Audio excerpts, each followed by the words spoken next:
kung hindi akong dahilan ng ngiti mo?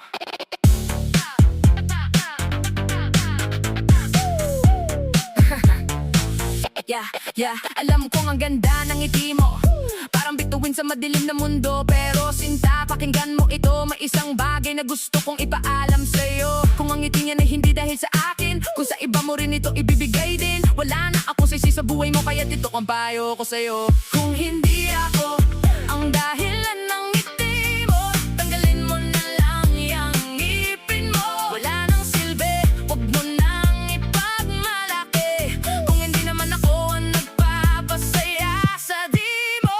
Kung hindi ako ang dahilan ng ngiti mo, tanggalin mo na lang yang ngipin mo. Para kahit ganito, tignan mo naman, ako pa rin ang nag-iisang nagmamahal sa'yo.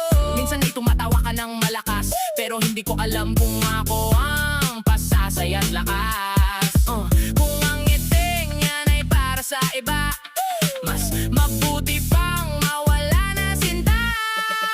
Alam kong medyo nakakatawa ang sinasabi ko, pero ganyan talaga kapag in love at selos ang nararamdaman ko. Gusto ko lang na ako lang ang dahilan ng bawat tawa at ligaya sa iyong kalooban. Kung hindi ako ang dahilan ng ngiti mo, tanggalin mo na lang yang ngipin mo. Wala nang silbi, huwag mo nang ipagmalaki, kung hindi naman ako ang nagpapasaya sa di mo.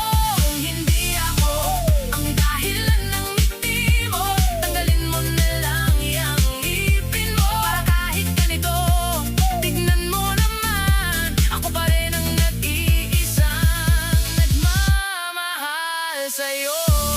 Oo, ako pa rin nagmamahal sa'yo. Kaya wag mo nang umiti sa iba, ha? Kundi tanggal talaga yung ngipin mo.